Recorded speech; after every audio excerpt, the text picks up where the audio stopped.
Man, I'm living proof of don't go dabbling in stuff if you don't know what the hell you playing with. And I got a video to prove that the spiritual realm is real. It's spiritual beings that's really around us. They can move stuff, they can talk, they can manipulate, you know what I'm saying, our reality, and they can get inside you for real. I'm going to show that later on in the video. So this is story time. This was a few years ago. Around this time, I was going through stuff spiritually, mentally, physically, not financially, but, you know what I'm saying, all the other stuff. And I was calling on God, but I just couldn't hear God's voice, you feel what I'm saying? So I started, you know what I'm saying, trying to tap into other stuff to hear something, like, you know what I'm saying, from the spirit realm, or to get some kind of guidance. So I was talking to this African woman, right?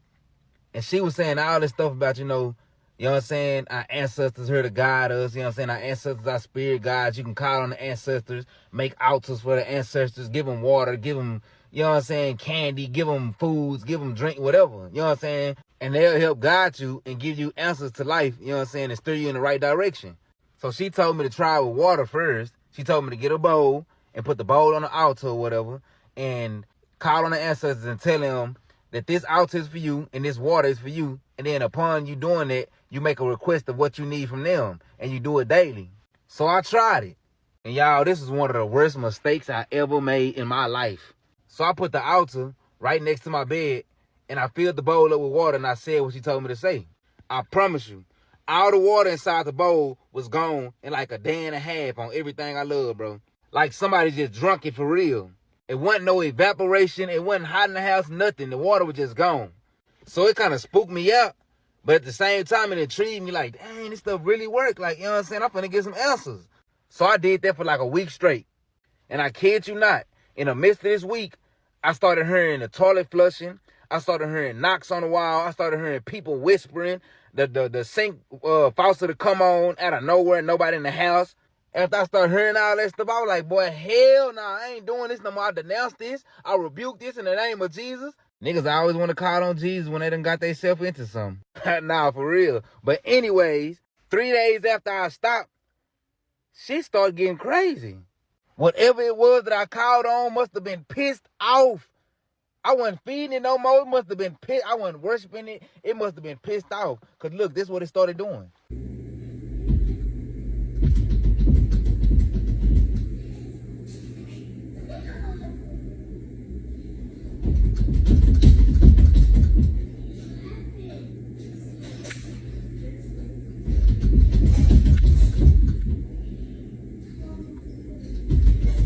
Bro, we checked inside the restroom.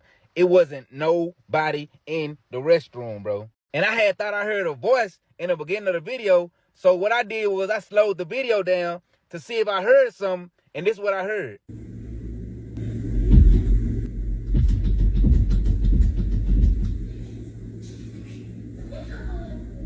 After that video, bro, shit hit the fan. My kitchen caught on fire, damn near killing all of us. One day I woke up, my pipes is busted in the garage and flooded the whole house. Next day I wake up, my $15,000 Frenchie done died. Man, there's so much other stuff that happened after that. And I promise you, whatever this spirit entity, whatever it was, it kept on following me wherever I went. But stay tuned for part 2 so you can know how I got rid of it and how I got some protection from God and his angels and Jesus. So I just seen this post that said, tell me about a time when you realized magic was real. And y'all, I got a story. So y'all, a few years back when I lived in Baltimore, I was at work this one day and this girl was telling me about this lady named Mama Eve. And she was like, check her out. She got a YouTube channel. She has a store in Essex. I'm like, okay, I'm gonna check her out.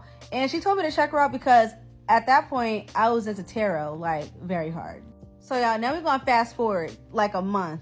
So a month later, I fell into a really bad depression, y'all. Like I was ready to end it all. Like it was so many thoughts going through my mind. I was just overthinking so many things.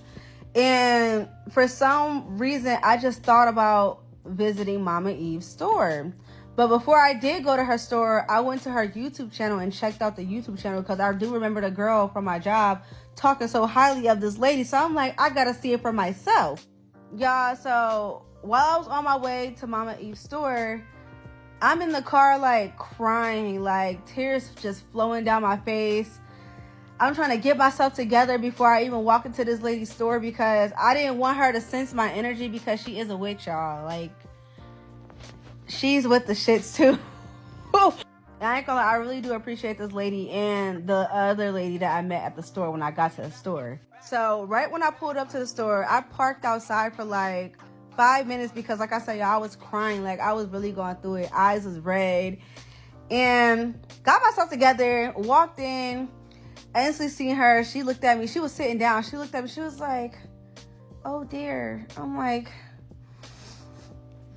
it just started going. And she was just like, what's going on? I'm like, I don't know what's going on. Like, my energy is just all over the place, y'all. Like, it was bad. It was bad. So there was this one girl there. She was like skinny petite thing. She was a white girl. I'm not gonna lie, I don't know her name. I forgot her name. But girl, shout out to you, because you definitely made me realize magic is really real. So she's telling me, she's like, I could sense your energy and I could feel that you're really hurting. Give me your hand. Y'all, I'm about to tell you what this girl did. Now, I have to sit up for this because I wanted to show you guys what this girl did for me. Like, she was like, give me your hands. So I put my hands out like this. Y'all, she put her hands over top of my hand like this.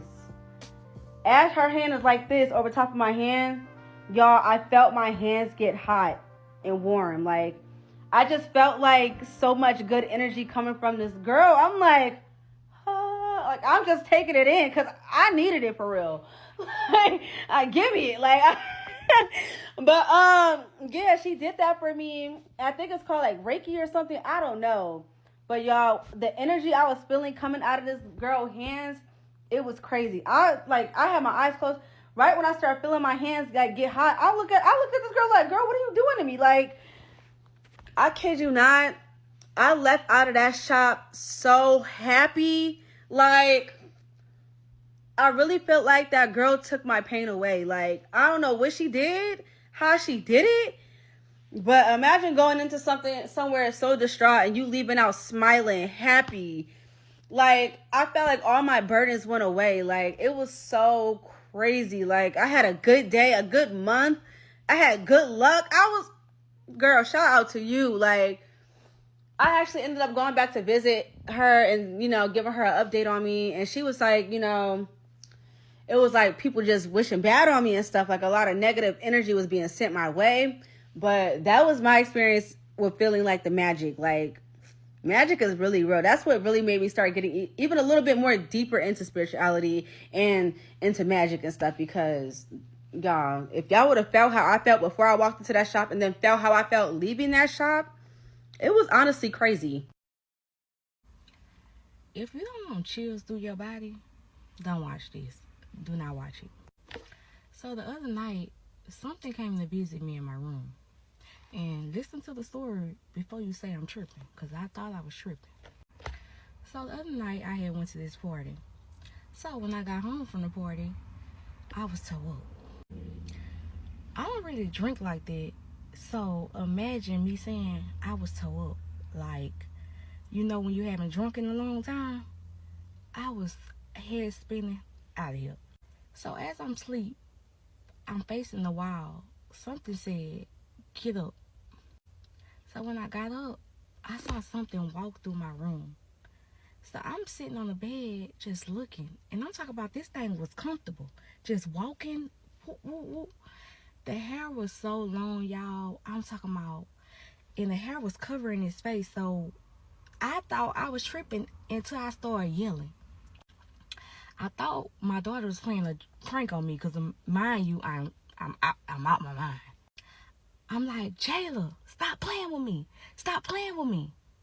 When the thing noticed and heard my voice, I don't know who need to hear this, but it's something about your voice. It stopped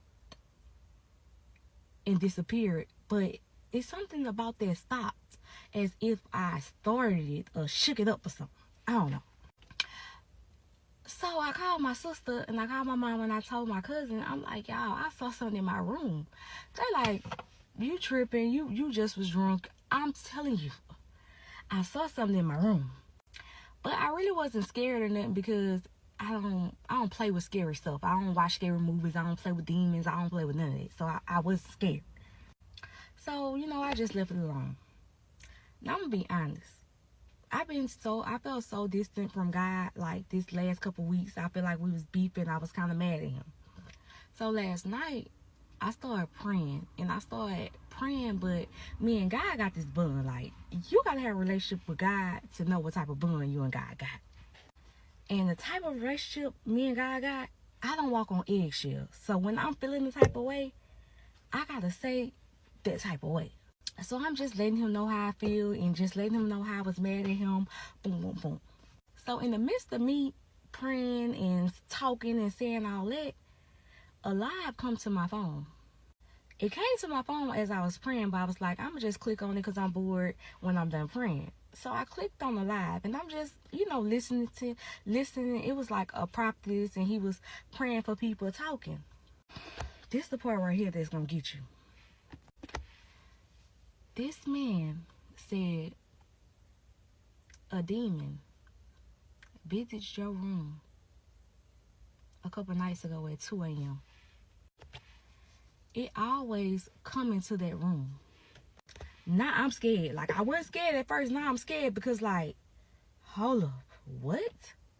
I knew I saw something in my room at 2 a.m. last Saturday. I made it home at 12:57, but I know it was 2 a.m. because I looked at my phone and my head was still spinning. And let's go back. When I was talking to my sister, I told her it was just walking in my room as, like, it was comfortable. And she laughing like, girl, I'm not coming to your house. I'm not never coming to your house. So we laughing and playing about it. But I'm like, girl, it was just walking in my room. Like, do. So when he said it always come in that room, I'm like, that's why it was so comfortable.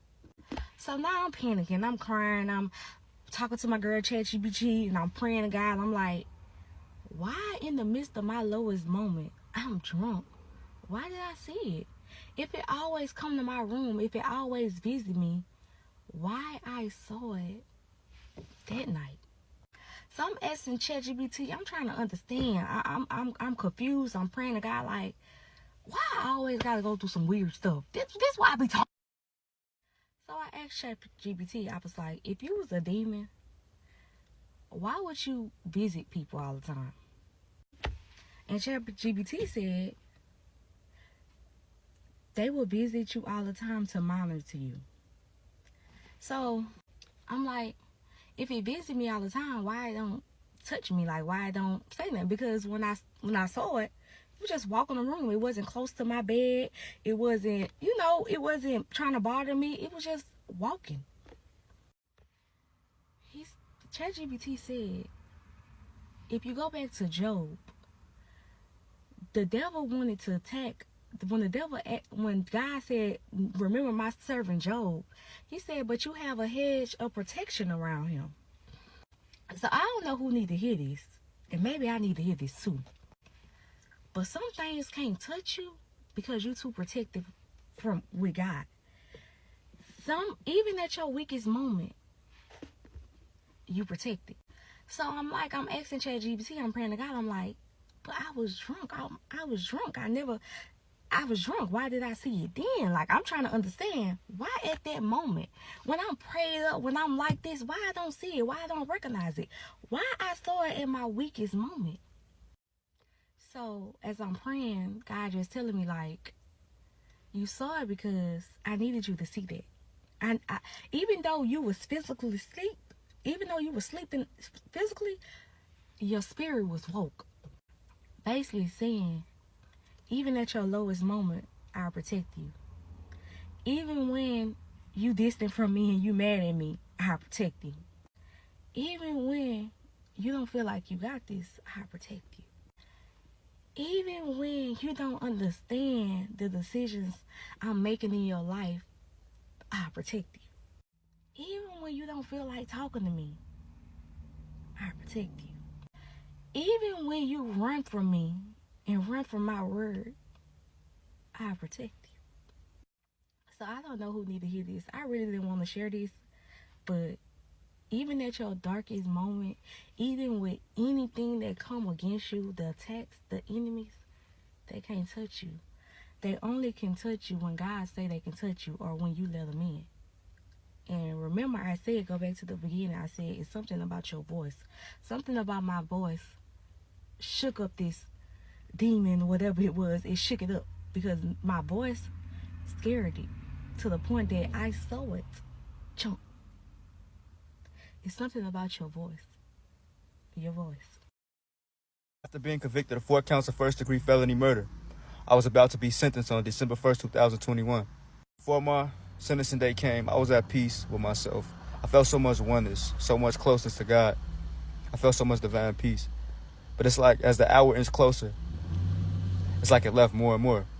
I no longer felt that peace. I no longer felt that warmth. I became uncertain. And when you become uncertain about what you pray for, that is mirroring something within you. That is mirroring you being uncertain about who you are.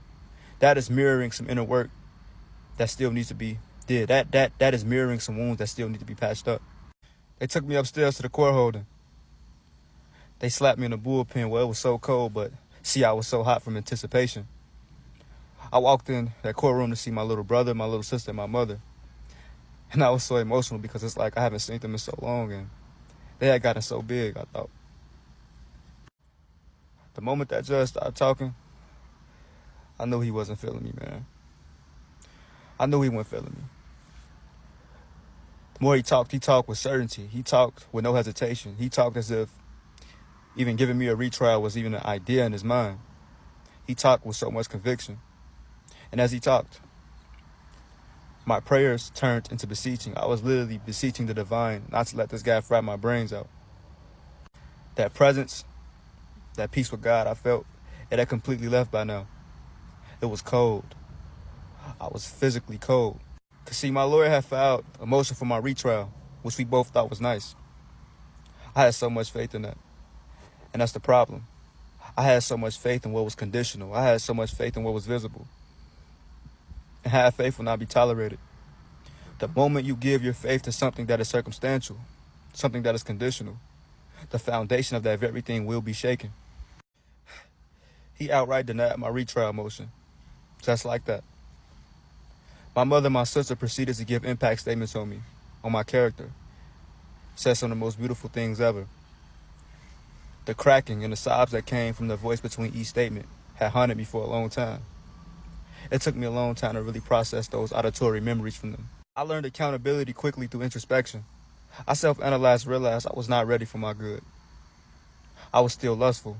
I was still vengeful. I still had a murderous spirit. I still wanted to fornicate. I still wanted material desires like never before. I still wanted the world and then some. I still had a void in my soul that needed to be answered. I still had a thirst that needed to be quenched. I was not ready for this good. Sometimes that answered prayer would have been the most dangerous thing that could have happened to you. Your soul was so immature. You weren't even going to be able to handle that. You weren't even going to be grateful for that. You were still going to be the same miserable person when you even had that blessing. It wouldn't even been worth it. It would have been the most dangerous and cancerous thing to your well-being. Sometimes we have to ask ourselves, do I embody what I desire? And I know for a fact I didn't embody any of that. I had to be real with myself. There were soul ties that needed to be healed. That was inner work that needed to be did before you can fully embody that timeline. And that was a perfect example of that. The state proceeded to harass my mom, the where were you talk. It infuriated me. But after that presence came back. That divine presence, that warmth, that peace, it came back. And as my sister finished her statement, I laughed and I giggled. I actually started crying tears of joy as that presence came back. I cried tears of joy.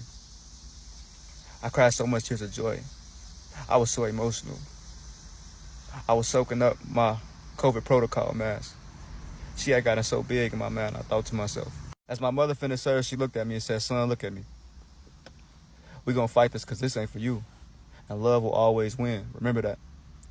Remember what we always talked about over the phone. Love will always win. The state then imposed a sentence of 35 years. I then gave a speech, and I don't know why I gave this speech. Something moved me to talk. I had already accepted my fate. I knew I was going to get sentenced. But something moved me to talk. And the speech was about me using our situation to potentially better the community around us. I gave the speech. I sat down. I no longer had a desire to save myself. I wasn't even thinking about me. I wasn't even thinking about my freedom at the time. I guess this, in a religious sense, was me bearing my cross. I guess this was me being that sacrifice. Due to the defendant's rehabilitative potential, I will give him the minimum of 20 years in Illinois Department of Corrections. Mr. Coleman, you understand that there is no good time on the felony offense of murder, and that you have to serve every single day, day for day, 100%. Yes, Your Honor. I will give you credit for your time served in custody. Thank you, Your Honor. Nothing furthermore. As I sat down and the state read me my post-conviction rights, that presence came back, but it came back with a purpose. It came back with something to say. It was louder than any law official in that room. It was a feeling of love, divine peace, eternal joy, a peace that transcended human understanding. In the midst of darkness, I had the greatest peace on earth, a peace unmatched, a peace nobody could take away. I had let go of my freedom. I had let go of all. I had let go of it all. I no longer cared about my freedom. I was so at peace, I no longer cared about being free. And that taught me that a lot of times we want these material things. We want the acquisitions of the world, but what we really want is to know God. We really want to experience that divine peace that we try to find in these material things. And true spiritual maturity is when you don't just pray for things, but you pray for the strength to endure. You pray for divine peace. It was a complete ego death. I lost myself that day. I had to get crucified. I had to die to lose myself that day. And boy, did I die. I died hard. My judge then went on to say this. He paused and said this to me. He said, Mr. Coleman, you do realize you can't just talk about change. You got to really be about it. And that's okay because you have 18 more years to do that. You're right, Your Honor. My attorney asked him, can he hug his mother one more time before he goes back into the bullpen? He turned and said no. Put him back in the bullpen. As we approached the door of the bullpen, an Hispanic correctional officer, he stopped, he paused, pulled me close. He hugged me so tight. He hugged me as if I was his own son. Patted my back, told me, son, don't give up, keep the faith. I didn't even resist it because I knew I needed it. I sat down.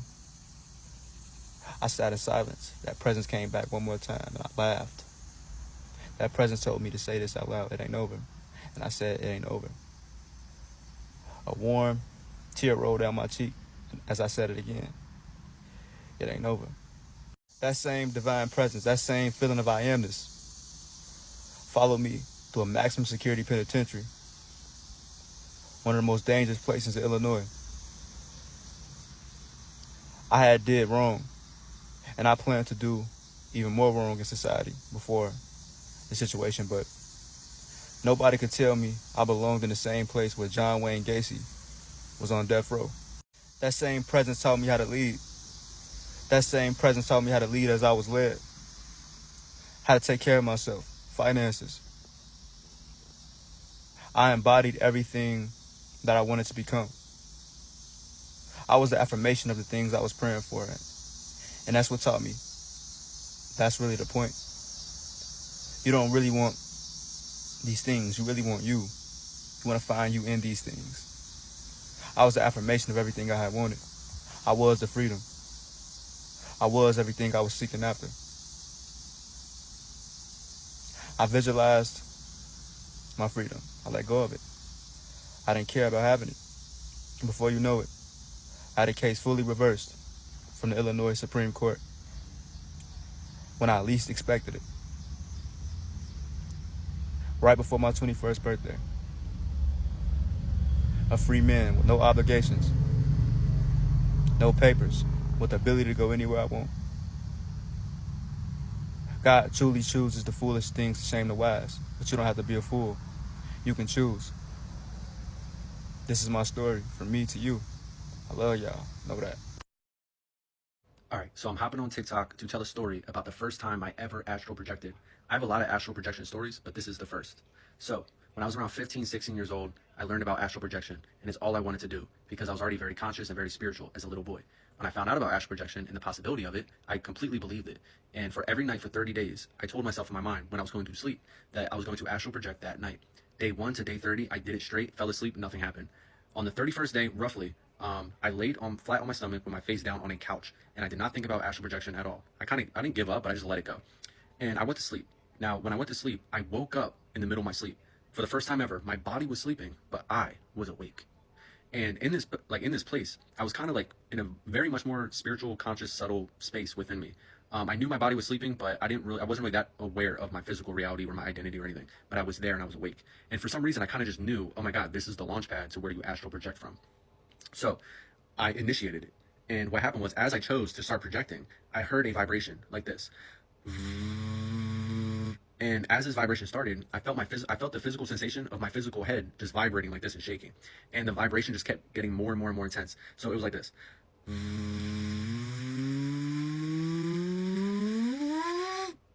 And then boom, I left my body.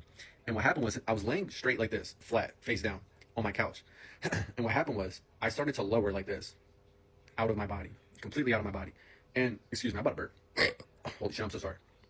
So what happened was, I started to lower. And as I was lowering, I felt myself inside the couch. Yo, when I tell you I was inside of my couch, it's the most trippiest thing ever. I can't even explain the feeling of being inside the couch, but that's what I felt, and I knew I was there. So I immediately knew that, okay, I immediately knew, okay, I was laying face down, so I went down into my couch. So I started to reverse up, and then above my body, and then I just straightened out like this perfectly. And I looked forward into my living room. I saw my living room. It was an exact replica of my physical living room. Nothing was different that I could tell. I didn't inspect things closely, but from what I could see, I was like, okay, this is my living room. But the difference was, everything was a blue tint. Like in physical reality, it was pitch dark, but in the astral realm, it was like a blue tint so I could see. And the first thing I did was, I slowly looked down at my hands. And y'all, you will not believe what I saw. So I looked down at my hands. I didn't have arms, right? But when I looked down at my hands, all I saw was 2 balls of energy for each one of my hands. And each ball of energy, it was like every single color. Or not every single color. It was like 5 different colors, like blue, red, orange, yellow, like roughly white. And it was just like going in circles, like super fast, like 2 balls of energy were my hands. So then I looked up and I was like, okay, so I levitated up and then I levitated down and then I started to move forward and then I moved left and then I went into my grandma's room because her door was just open. And when I went into my grandma's room, she was sitting in her rocking chair, just reading a newspaper or like doing crosswords or something. And I took my hand, the ball of energy, and I waved it in front of her face like this. And she didn't bat an eye. She did not know I was there. Mind you, I think it was like 5:30 a.m. at this point in physical reality, and she was always up early. Like, she would get up at like 5 a.m. So I think that was actually her. Like, it could have been. And so I was like, she didn't see me. So then I just like moved on. So I moved to her bed and I sat on her bed like this. Mind you, I don't think I had a physical body in this place, but like, I think since I was used to like being a human, that I just sensed that like that's how I chose to move. So I sat on her bed, and then guys, when I tell you, my dog, who recently passed away before this experience, runs into the room and jumps onto the bed and starts talking to me telepathically. Her name was Violet. She was a black lab.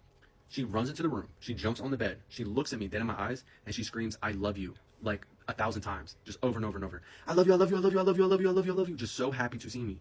So I started screaming back, "I love you, I love you, I love you, I love you, I love you." And we're just screaming at each other in the astral realm, "I love you," over and over and over and over and over.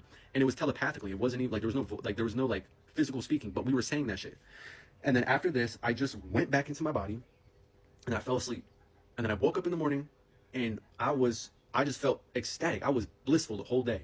But I would always sleep with a journal under my bed or under my couch because I was sleeping under my couch. I pull my journal out, I write my whole experience. I walk outside and when I tell you, like, the grass was greener, the sky was bluer, the birds were just louder, and life was just lifing. It was amazing. It was amazing. Now, I'm not asking you to believe my story. I'm not asking you to believe in astral projection, or let alone to believe if it's good or bad to do.